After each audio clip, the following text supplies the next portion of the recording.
శ్రీ గురుభ్యో నమ. శ్రీమాత్రే నమ. శ్రీ విష్ణు రూపాయ నమ శివాయ.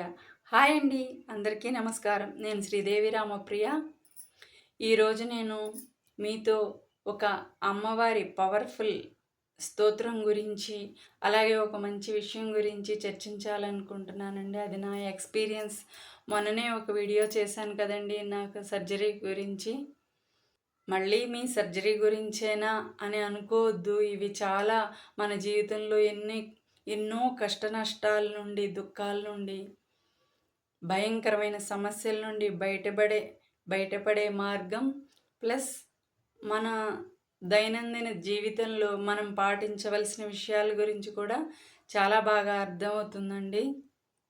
ఇది ఈ ఒక్కసారే కాదు, చాలా సార్లు నా జీవితంలో అనుభవంలోకి వచ్చింది కాబట్టి మీతో షేర్ చేసుకోవాలనుకుంటున్నాను. నేను యూట్రస్ సర్జరీ చేయించుకున్నాను కదండి, దానికోసమని నేను January 1 ఈవినింగ్ అడ్మిట్ అయ్యానండి. January 2 మార్నింగ్ 11:30కి ఆపరేషన్ థియేటర్కి తీసుకెళ్తామని చెప్పారు నాకు. అయితే January 1 నైట్ 11 నుండి నాకు సిలైన్, మళ్ళీ ఇంజెక్షన్స్ అవి ఎక్కించడానికి మనకు ఒక సూది పెడతారు కదండి, దాన్ని ఏమంటారో నాకు పేరు గుర్తు రావట్లేదు, తెలీదు. ఆ సూది పెట్టడానికి సిస్టర్స్ వచ్చారండి. January 1 నైట్ 11 నుండి 12:30 వరకు ట్రై చేస్తానే ఉన్నారు నాకు పెట్టడానికి. నాకు నరం దొరకలేదండి. అసలు ఇది వరకు చాలా బాగా కనిపించాయి చేతికి నరాలు, ఇప్పుడు అసలు నరాలే కనిపించట్లేదు. నరాలన్నీ బలహీనమైపోయినాయండి. మాటికి సిక్ అయిపోతున్నాను ఈ మధ్య.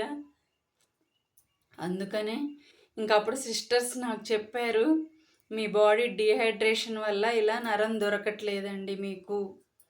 అసలు పొడిచిన ప్రతి చోట ఇంతింత వాపు, ఇలా సూది పెట్టడం, ఇంత వాపు వచ్చేయడం, నేను చాలా ఏడ్చానండి అసలు. ఇంకా అసలు నరం దొరకట్లేదు. ఈ రెండు చేతులకి ఎక్కడ పెడదామన్నా అక్కడ ఇంతలావు వాపు వచ్చేస్తుంది పెట్టగానే.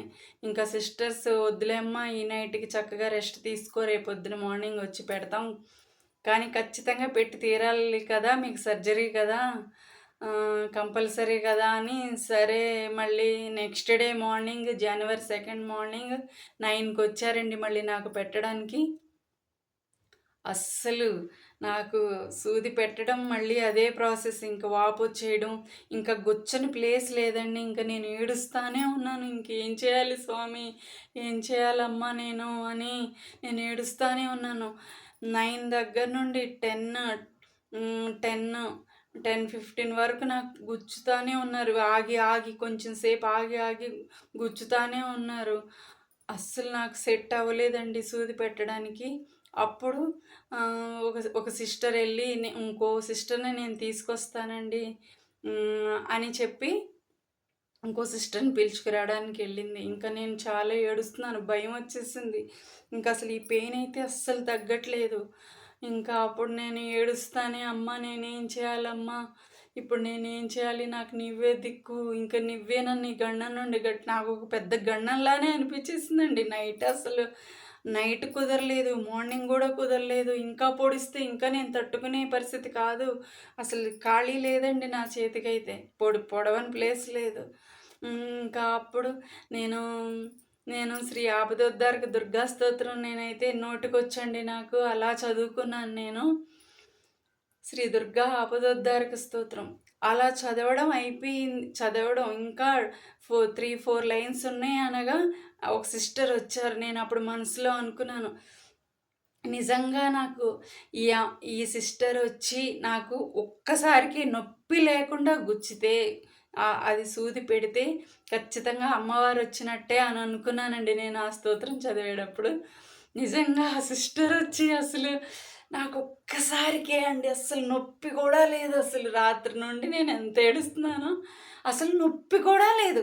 అలా ఒక్కసారికే గుచ్చి వెళ్ళిపోయారు, చక్కగా పెట్టి వెళ్ళిపోయారు సిలైన్ పెట్టడానికి. అప్పుడు నేను ఆమెతో చెప్పాను, నిజంగా దుర్గమ్మ మీ రూపంలో వచ్చిందండి అని సిస్టర్తో చెప్తే, మా పిల్లలైతే ఇంకా పిచ్చిదాని అనుకుంటారు, ఎందుకమ్మా అలా చెప్తావు అని నన్నైతే అన్నారు. కానీ అది నిజం అండి. మనం అమ్మని, స్వామివారిని మనస వాచ కర్మణ ప్రతి పనిలో ప్రతి కదలికలో, ప్రతి చర్యలో ఏ పని చేసినా మనం అలాగే ఆళ్ళతోనే మమేకమై జీవిస్తూ ఉంటే మన ద వాళ్ళు ఖచ్చితంగా మనిషి ఏదో ఒక రూపంలో వస్తారు. నేను నమ్ముతాను. నా జీవితంలో ఎన్నెన్నో అద్భుతాలు. ఈ శ్రీ ఆపదోద్ధారక దుర్గా స్తోత్రం, ఈ అమ్మవారి స్తోత్రం అయితే నా జీవితంలో ఎన్నో, ఎన్నో అద్భుతాలు సృష్టించారండి. నేనైతే ఆశ్చర్యపోయాను. అసలు అలాంటి ఎన్నో విషయాలు నేను మీతో పంచుకుంటాను ముందు ముందు వీడియోస్‌లో. అదే ఇప్పుడు అప్పుడు పెట్టిన సూది 4 డేస్ పనిచేసిందండి నాకు. అంత మంచిగా పెట్టింది. కదలని చోట పెట్టింది. మళ్ళీ నేను కరెక్ట్‌గా 10 డేస్ హాస్పిటల్‌లో అడ్మిట్ అయ్యున్నానండి. ఆ 10 డేస్‌లో 4 డేస్ అయిపోయింది. మళ్ళీ ఇంకొకసారి సూది మార్చాలి. అప్పుడు, అప్పుడు నేను నాకు భయమేస్తుందండి. ఆళ్ళొచ్చి మళ్ళీ సూది పెడతారంటే, నేను మళ్ళీ ముందు పెట్టిన ఆ సిస్టర్‌నే మళ్ళీ తీసుకురండి, లేకపోతే నేను పెట్టించుకోనన్నాను. వాళ్ళెళ్ళి ఆ సిస్టర్‌ని తీసుకొచ్చారు. తీసుకొచ్చిన తర్వాత ఫస్ట్ ఆమె ట్రై చేసింది. కుదరలేదండి. ఆ ఫస్ట్ ట్రై చేసింది కుదరలేదు. ఇంకా నాకు భయమొచ్చేసింది. అమ్మా! ఇంకా చాలా నొప్పొచ్చేస్తుంది అని మళ్ళీ నేను శ్రీ ఆపదోద్ధరక దుర్గా స్తోత్రం మళ్ళీ ఆళ్ళు ఏంటేంటో అరేంజ్ చేసుకుంటున్నారు. మళ్ళీ ఇంకో చోట ఇంకో ప్లేస్‌లో పెట్టడానికి, సూది పెట్టడానికి. ఈలోపు నోటికొచ్చిందే కదండీ! నేను గబగబా నేను చదువుకున్నానండి. ఆళ్ళు సూది పెట్టడం స్టార్ట్ చేసేంత వరకు నా స్తోత్రం అయిపోయింది. మళ్ళీ ఒక్కసారిగా మళ్ళీ మంచిగా పెట్టేసేసింది నొప్పి లేకుండా. నాకు మనసులో చాలా ఆనందమేసింది. ఇది అనిపిస్తది. ఆ వచ్చినోళ్ళని తీసుకొచ్చారు కాబట్టి, మంచిగా పెట్టేవాళ్ళని, ప్రాక్టీస్ ఉన్నోళ్ళని తీసుకొచ్చారు కాబట్టి అని. కానీ నా నమ్మకం అండి. అది ఎవరి నమ్మకం వాళ్ళది. నేను వాళ్ళలో అమ్మనే చూసానండి నేనైతే. ఇప్పుడు నేను స్తోత్రం చదవకముందే ఆళ్ళు ఫస్ట్ మంచిగా పెట్టొచ్చు కదా! మొన్నట్లాగా. కానీ నేను మళ్ళీ అలా చదువుకున్న తర్వాతే మళ్ళీ ఒక్కసారికే మంచిగా పెట్టేశారండి. మళ్ళీ అది ఒక 3 డేస్, 4 డేస్ పనిచేసింది. మళ్ళీ రేపు డిశ్చార్జ్ చేస్తామని చెప్పారు. ఇంకా ఈరోజు ఎక్కట్లేదు. చాలా వాపొచ్చేసింది. మళ్ళీ ఒక్క పూటకే ఎక్కించాలా? సరే మేము డాక్టర్‌ని అడిగి చెప్తాము. మెడిసిన్స్ నోటి ద్వారా తీసుకునే దాంతో అయిపోతదేమో టాబ్లెట్స్‌తో. పెట్టకుండా మళ్ళీ అని అంటే అని అన్నారు. తర్వాత ఇక ఆళ్ళు ఖచ్చితంగా అదే అని చెప్పెళ్లారు. నేనింకా హాయిగా హమ్మయ్య! మళ్ళీ పెట్టరు గదా! అని అలా కూర్చున్నాను. అలా ఉన్నానండి. తర్వాత ఇంకా ఆ ఈవినింగ్ 7కి సడన్‌గా వచ్చేసారు సిస్టర్స్. ఇంకా అసలు నేను ఇంకా మళ్ళీ ఆ నొప్పి అయి తలుచుకుంటే నాకసలు భయం, ఏడిపేనండి. ఆళ్ళు పెట్టేంత సేపు ఇలా గట్టిగా మూసేసి అమ్మ స్వామి అనుకుంటాను. ఇంకా ఏడుస్తానే అప్పుడు ఇంకా సడన్‌గా వచ్చేసరికి నేను ఆపదొద్దరకు దుర్గా స్తోత్రం లేదు, ఏమీ లేదు. ఇంకా నేను చదివే టైము లేదు. వెంటనే వచ్చేసి నా చేయబట్టేసుకొని పెట్టేస్తున్నారు. ఇంకా అప్పుడు అప్పుడు నేను అదే టైంలో ఆళ్ళొచ్చే టైంలోనే నేను శ్రీ శ్రీ శ్రీ గణపతి సచ్చిదానంద స్వామివారి వీడియో ఏదో స్వామివారు చెప్తుంటే అది నేను వింటున్నాను. ఇంకా టైం లేదు కదా! నేను ఏది చదివే టైము. ఇంకా స్వామివారిని తలుచుకొని స్వామి, స్వామి, స్వామి ఆళ్ళు పెట్టేంతసేపు స్వామి, స్వామి, స్వామి అంటానే ఉన్నాను నేను. చక్కగా ఒక్కసారికే పెట్టేశారు. అప్పుడు నా మనసుకు అనిపించింది ఏంటంటే నిన్న అమ్మే కాదు స్వామివారు కూడా కాపాడతారు కదా అని నా మనసుకి చెప్తున్నట్టు అనిపించింది. ఇంకా అసలు అద్భుతమేనండి నాకైతే. ఒకవేళ అప్పుడు గాని చదవకపోతే అంటే నా మైండ్‌లే కదా అలా స్థిరపడిపోయిందని అలా ఉందా?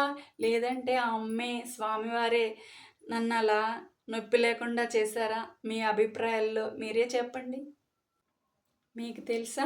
డీహైడ్రేషన్ వల్ల ఇలా సెలైన్ పెట్టడానికి కూడా కనీసం నరం కూడా దొరకదని మీకు తెలుసా? నాకైతే ఇప్పుడే తెలిసిందండి నాకు. సిస్టర్ చెప్తే ఇలా వాటర్ ఎక్కువ తాగకపోయినా ఇలా డీహైడ్రేషన్ వల్ల సెలైన్ పెట్టడానికి ఇలా నరం దొరకదని. అందుకని మీరందరూ కూడా సెలైన్లు పెట్టుకోవడానికి హాస్పిటల్‌లో అడ్మిట్ అవ్వడానికి కాదండి నేను చెప్పేది. విడిగా కూడా తెలుసుకొని ఉండడం మంచిది కదా! అందుకని మీకు బాడీ కూడా రోజు డీహైడ్రేషన్ అవ్వకుండా ఇంట్లో అనారోగ్యం పాలవ్వకుండా చక్కగా వాటర్ ఎక్కువ తీసుకుంటా, మజ్జిగ అలాంటి చలవ వస్తువులు ఎక్కువ తీసుకుంటా మన ఆహారంతో పాటు బాడీ డీహైడ్రేషన్ అవ్వకుండా చూసుకోండి.